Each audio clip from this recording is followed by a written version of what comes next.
Hotepu Gay Shamans all.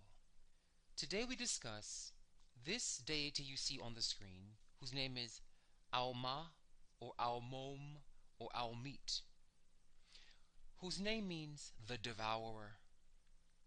This is an artistic rendering of the pangs of guilt, of the guilty heart. When you know you've done wrong, that you've hurt others, that you violated the truth of a situation. This creature, symbolically but quite biophysically, feels like it's eating your heart, being racked with guilt. And we've shown this beast as part crocodile here, part lion, and part hippo, sometimes shown as part crocodile, part lion, part cheetah, part hippo. And when shown in this 3 form, it means more of the trickster force. When shown as 4 composite gods, it shows more of the stressor, the stressful energies of life. And so we have here this beast of wrongfulness that you know you've done. For example, if you are a heterosexual parent and you have ignorantly and foolishly rejected your gay child, this monster is in your heart. This monster is eating your heart. Some part of you has guilt and remorse for that choice. If you are a gay man who did wrong by his lover, this is what's in your heart. You know what you've done. Every human knows the wrongs they've done. As I say, the backs you've stabbed and the throats you've slit in passive-aggressive or in overtly aggressive ways. You know what you've done. And this beast is the universe's memory. This is the beast of memory. That there's something in the universe that records your crimes against the divine. And this is the deity of what we call the left hand of karma, the aggressive and the more punitive side of karma. And this beast is going nowhere. Whether you believe in karma or not, or in cause and effect, it's irrelevant. The universe does operate by a feedback loop of cause and effect. And if you don't know this, you will do things to others forgetting that shall be done unto you. Whether or not you're taught this, something in you instinctively knows this is true. So we have here this feather of Ma'ah here, the feather of truth. And I'll discuss this from 2 quick angles. This is the feather, for example, for gay men, where you know you're gay. So be truthful about it. That is your truth. Gayness exists in nature. It exists in the animal kingdom. It exists in the insect realms. It exists all throughout nature. It is natural. If it exists in nature, it must ergo be natural. So when you are gay, that is your truth. That is the way the Supreme Being made you, because you were destined by divine law to become an all spirits, to become a gatekeeper. That was your divine calling. When you do not follow this feather of your truth, and truth is always as light as a feather, you simply know it. No one has to convince you of the truth. No one has to hammer it into you. You don't have to convert people into your truth, or enroll them into your truth, or hard sell them like on a commercial into the truth, so-called truth of your product. Truth is as light as a feather. You simply know it. And it's very quiet. When you know the truth, it goes clunk. It just settles in. And there's no questioning. So you know you're gay. There's a point in a gay man's heart when he knows, I am gay. No one has to tell me this. No one has to convince me. It's the simple, pure, bright, light truth. And when you don't follow that truth, this is the result. You start lurking. You see how it's kind of squatting and lurking? like a predator waiting to pounce.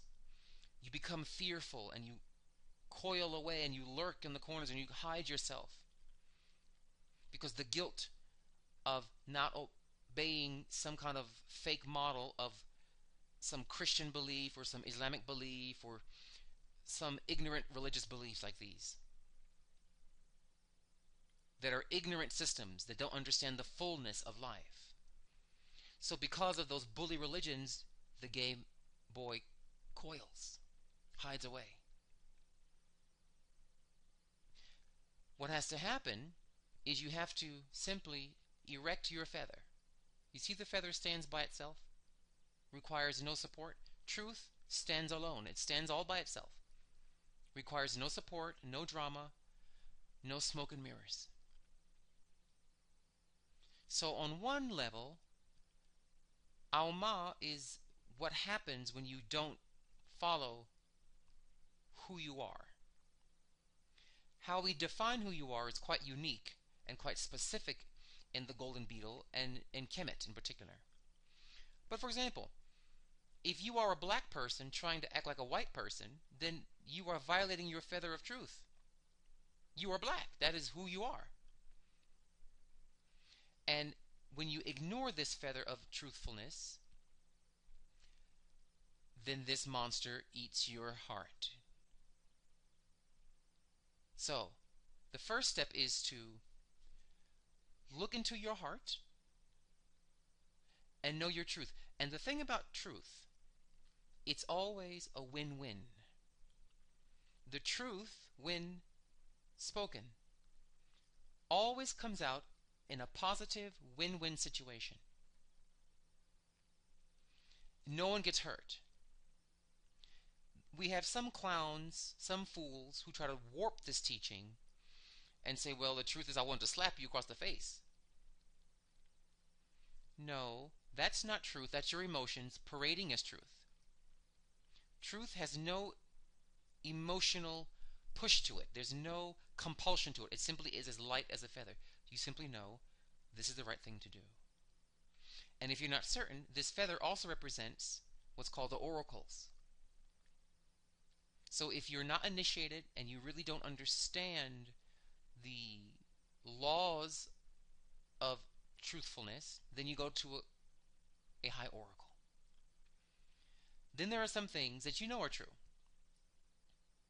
Like, I am gay. This you know is true. Now, the other side of Alma corresponds to a more astrological context. So beneath here you see, in this black square, someone's chart, a random person's chart. And let's refresh very quickly the purpose of life. Let's talk about destiny, because this god, Aumom, is one of the deities of destiny itself. This is the failed destiny, when you blew it. So, destiny means, in Rinkam we say, secher, or seker. And it means your destination, your purpose. So there are two understandings one must have of destiny. I'll do a fuller video at some other point on this. But destiny has two basic components. There is the destiny of all humankind, and then there's your specific way to destiny. For example, all humans around the world, through all time, have one destination. That's to become enlightened.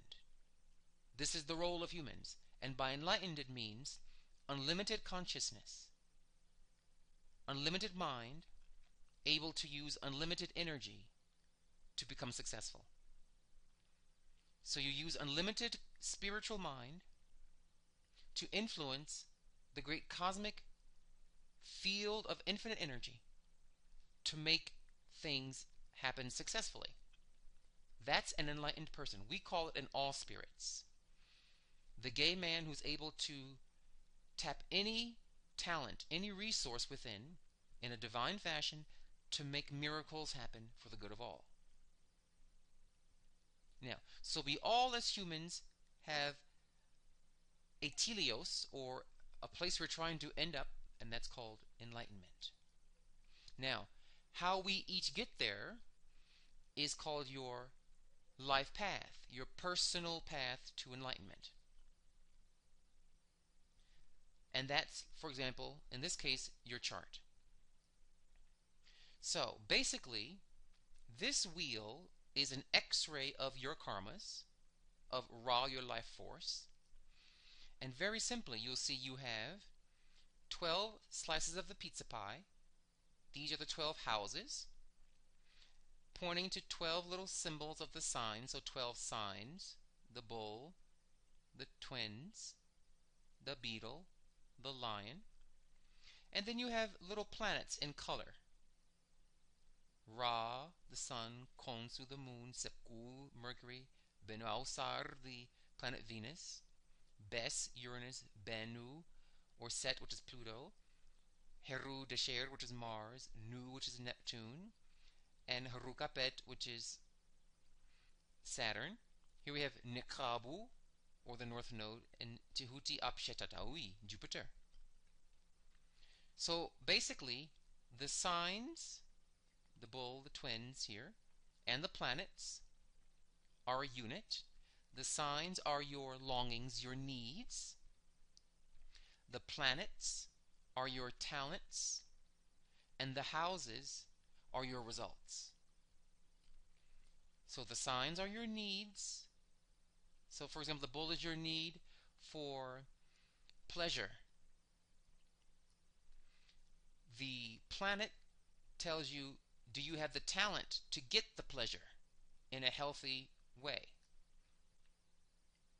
And the house tells you, are you receiving pleasurable things, pleasurable results materially, externally? So our goal is to take our charts and understand that the chart is your part of your curriculum of your life path, your way to enlightenment.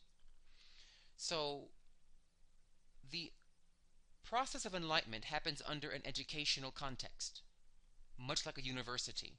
In fact, the structure of universities was taken from the Kemetic initiatic temples. So here's the bottom line. Each of you are divine beings, and you very likely forgot that.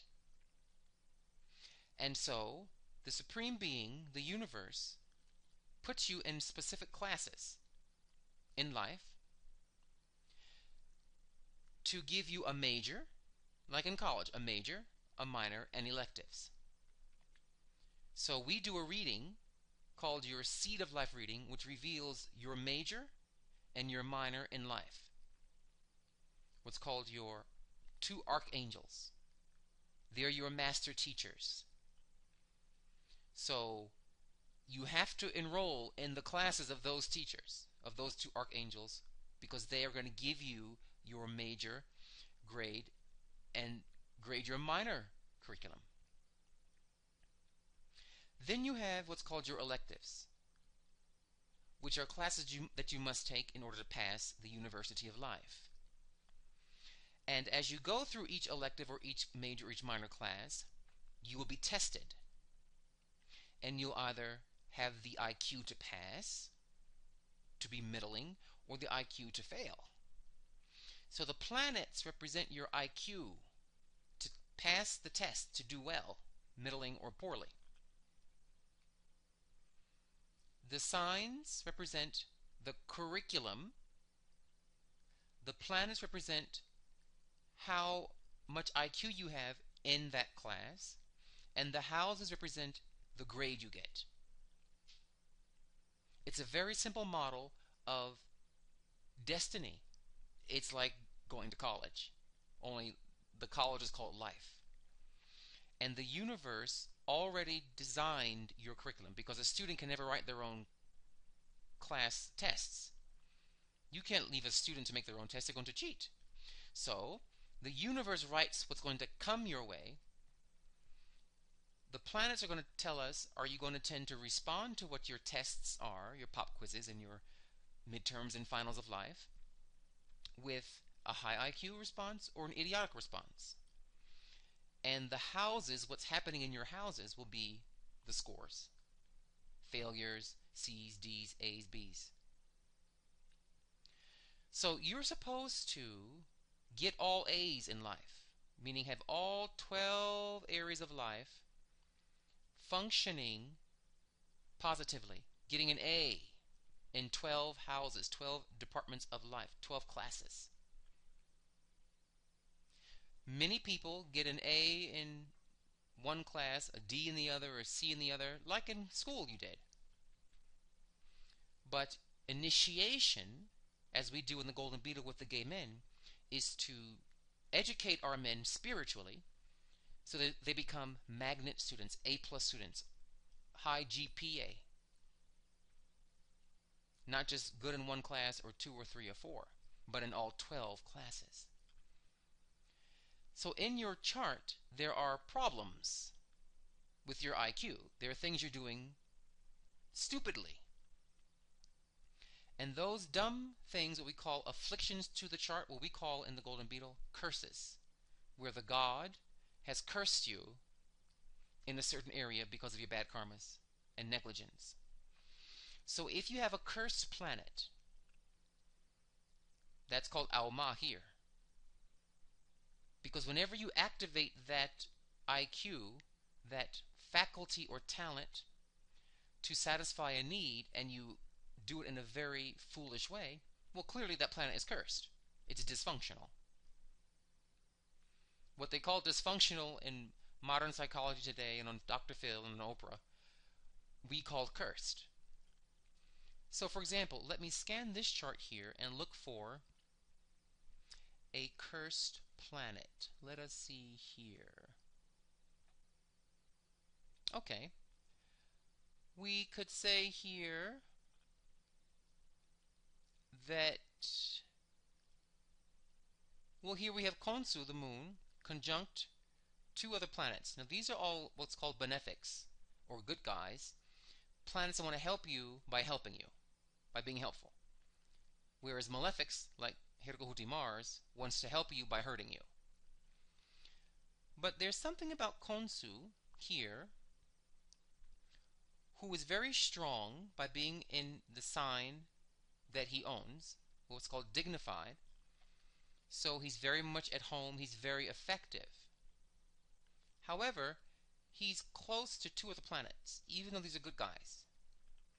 When Khonsu is conjunct anybody else in a chart, when the moon is with anybody else, even if the moon is strong, it's going to have mixed results, because the moon will have a difficult time manifesting its powers because the other planets will try to obstruct it.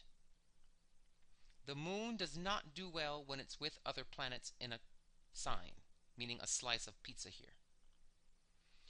That's not a real curse, that's more of just a problem. That what you're trying to grow in life will be inhibited by the things in the way of that growth. You see? Let's try to find a more severe curse. Let's see. Well, we have here an opposition. We have here Hirgohuti Mars, and he is squaring the sun Ra. So Ra here squares Hirgohuti here. That square, which you see here, a kind of rectangular square symbol above this monster, this square brings a curse to the person, what's called a malefic angle. And that square brings a lot of tension, a lot of repression. It brings a lot of rejection between the two principles involved. This could be a violent father. This could be someone who is a bully. This could be someone who is very mean when they are performing or doing artistic things. This could also be a surgeon who was not licensed, who was not certified, but doing surgery anyway. It could be several of these negative patterns, which is a curse. And so you have to undo it. You have to do rituals and do offerings to the gods of these two planets, and we call the planets spirits, to not curse you, to ask for blessings. Because that square is this beast. There's some dysfunction, some curse going on between these two planets. And it will show up in the houses they're in as deranged, dysfunctional, harmful things in your life. People, places, things, and events. Nouns. So Alma, on one hand, means, particularly if you are a gay person, be truthfully who you are. Don't coil away and hide away because some idiot heterosexuals don't know what they're talking about. Be who you are, stand tall in your truth, and be proud. The other side of Alma is that you fix the defects of your chart. Find the curses in your chart and fix them so that when you leave this earth, you're not racked with the guilt from the shenanigans you pulled out of that curse as a feature of that curse or that malefic configuration. Many modern astrologers, particularly the white astrologers, don't like this language of curses and that kind of thing. I don't care. It's still how we see it, and it's still the truth. Call it what you will. Dysfunctional, traumatic, whatever, but to us, you're cursed. Many of the things in the white psychology manuals, ADD, OCD, these we will call curses. If someone is OCD or ADD or whatever they have in those manuals, we would say they're cursed. Others would say, well, that's an issue of medical problems and that kind of thing. That may be true. But in our language, we would say that's still a curse. And the job of the witch doctor, the gay shaman, is to find a cure. But I like the word curse, which is what Alma means. Alma means where you're cursed. Alma is a deity. So to heal a curse or disorder, you have to go to divine forces, not just chemicals and drugs to get rid of your depression or your OCD issues. If you need medicine, then you need medicine, then you take it. But what I'm saying is that there's also a spiritual component to the curse, to the disorder, that must also be addressed in order to effect true and enduring healing.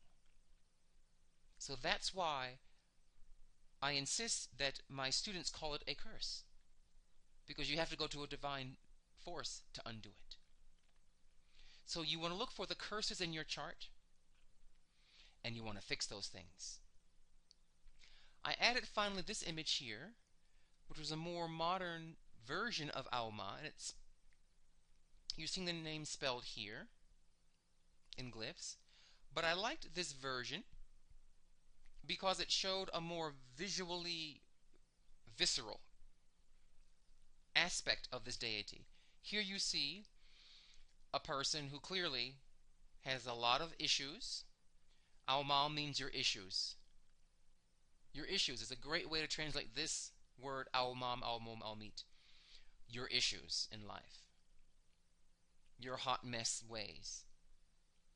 And here we have your issues devouring your mind, devouring your heart. The heart is also the center of love, of peace, and contentment. So when you're full of issues and full of mess, your heart cannot be at rest. Your mind is turbulent and cyclonic, like a hurricane. And this is what's happening to you as you're drinking that booze and doing those drugs and lying and hurting and stealing and raping and mangling people's lives. you're actually eating your own heart. So this image shows in a very clear way, do you think it's worth it? Is it worth it to keep your curses alive, to keep your issues afloat, or should you not get help? Get therapy, get healing, get counseling, get spiritual magic, voodoo done to help you. I wish to comment on one detail in this department. You see this here? Like a little downward U shoehorn? Horseshoe, I mean. That's called Nikabu the vulture. And I'll one day speak about this as well. It's called the north node of the moon. This planet is linked strongly to Alma because this little planet we call the vulture. And the function of the vulture in a chart is to keep smarty pants humans humble. The vulture is the area of life, whichever slice it's in, or whatever it's called, the house, whatever house or slice of the pizza pie this symbol falls in, means two things. One, you had better learn about the evil in this area. This planet ensures you will experience pure evil, and I mean that literally, pure evil in that house, that part of your life. Just wickedness, malevolence, ill will. That's number one. Because humans like to believe that evil doesn't exist. Evil is existent, but only in humans. Only a human can be evil. Nothing in nature can be evil, because all things in nature are balanced. Only a human can imbalance natural systems. So you're going to meet evil people and get evil results from people in the house where that vulture node sits. Number two, the node means no human power can undo it. It is the area of life. I've been doing this for over a quarter of a century, these charts.